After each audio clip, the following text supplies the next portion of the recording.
Hello and welcome to SuperLead Insights, where we share inspirational, insightful and actionable content to advance your leadership excellence.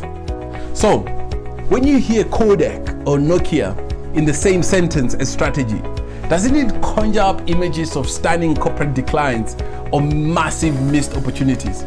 Meanwhile, Apple or Netflix are exciting examples of strategy done right, inspiring astronomical growth and consistently showing up the competition from any corner of the globe. It's this potent combination of strategy and execution that really separates the winners and the losers. And that's what I want to talk about today. Because Harvard Business Review says an estimated 67% of well-formulated strategies, they fail due to poor execution. Thousands of strategy documents are churned out every quarter from boardrooms around the world. Yet many organizations, they fail when it comes to implementation. This is because carrying out a strategy is a game of intense discipline, of sustained focus, of unwavering follow-through. It is also about staying the course when challenges come up, which is guaranteed on any journey. So while execution is where most organizations falter, it absolutely does not have to be this way. There are many frameworks and approaches that leaders use to navigate their way through implementation. But for today, I want to dive into the 4 disciplines of execution, which is one of my favorite frameworks, and this was defined by my favorite authors, Chris McChesney, Sean Covey, and Jim Hewling.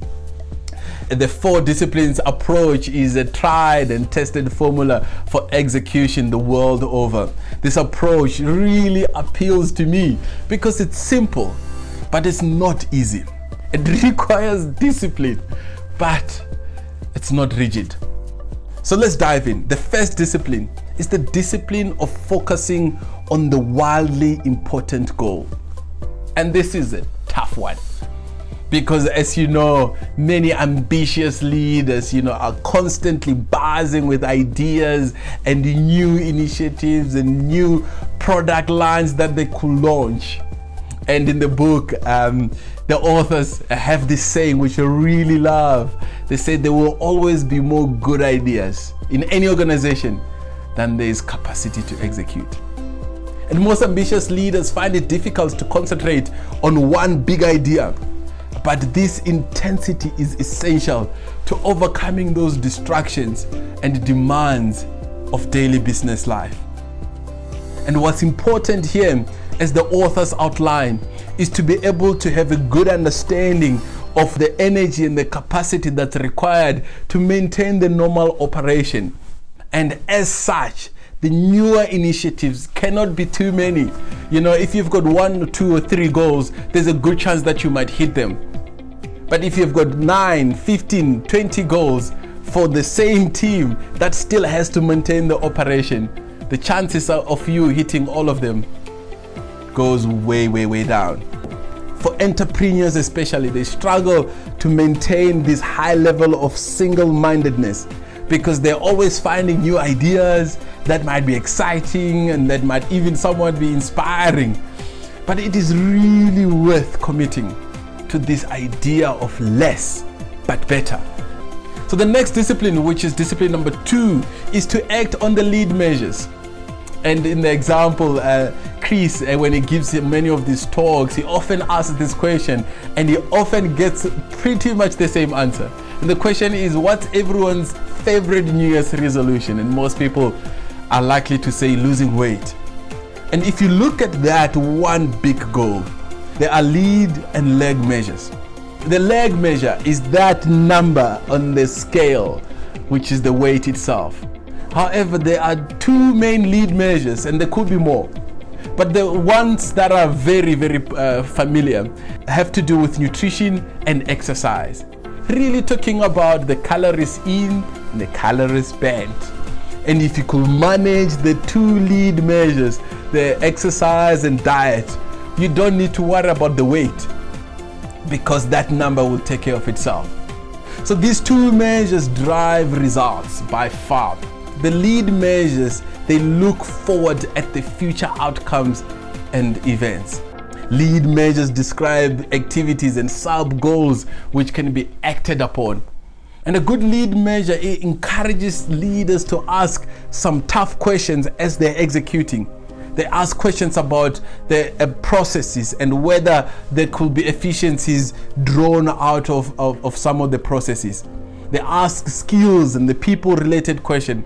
And the challenge is that lead measures are tricky to locate. Lead measures are sometimes hard to find because that lead measure should be able to be predictive of the results and should be controllable by the team. And oftentimes those measures are not always available. They're not always in those big ERP systems that most managers rely on to manage and drive through their strategy. So let's move to discipline 3, which is about keeping a compelling scoreboard. And the principle here borrows from sport and is rooted in creating accountability. And we know that people perform more deliberately when they're keeping score because the visual proof show whether they're winning or not. The scoreboard needs to be simple and visible to the team. If the team cannot quickly determine if they're winning or losing by looking at the scoreboard, then there's a good chance that they may not be able to play to win.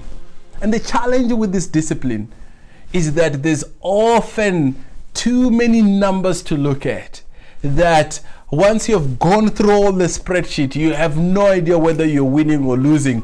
You can sense that you may be winning in this part or losing on that part, and no one really knows whether we are progressing those big strategic levers or not.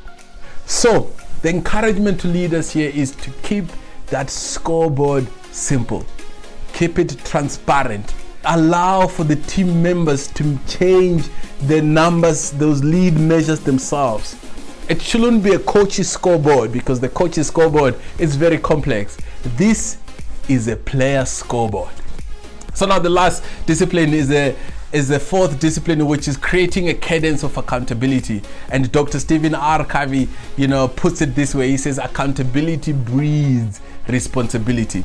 See, this cadence of accountability is a cycle of regular team meetings that focuses on this wildly important goal. These meetings happen frequently, preferably weekly. They should be brief. They should be focused. That's where the team members hold each other accountable for the promises made to the team. This is where the leader helps drive and facilitate a conversation to problem solve around some of the things that are getting in the way of executing strategy. In these sessions, this is where some creative juices also are nurtured, where team members think about many or different ways to arrive to that intended goal. The challenge here is that most leaders tend to kick off these meetings, and then with time they get bored and they want to get to other exciting meetings. So with the gap between strategy and execution usually being filled with so many distractions and the massive disruptions, exceptional leaders know that the precise prescription or disciplines coupled with a certain level of agility goes a long way to achieving results. As we draw to a conclusion, I want to pull out a quote from the book 4 Disciplines of Execution, where the author stated boldly that the job of a leader is to create a high-stakes winnable game for their team. And executing strategy can be a winnable game if you have these elements of success in place. If you like what you heard today, please hit the subscribe button and also share with anyone you think might be inspired by this video. And also follow us on our social media pages on Facebook, Instagram, Twitter, and on LinkedIn. And should you require a leadership coach or our support with your strategic, operational, or leadership initiatives, we will love to hear from you. And you can find our contact details on our website at www.superlead.co.za. Until then, go out there and super lead.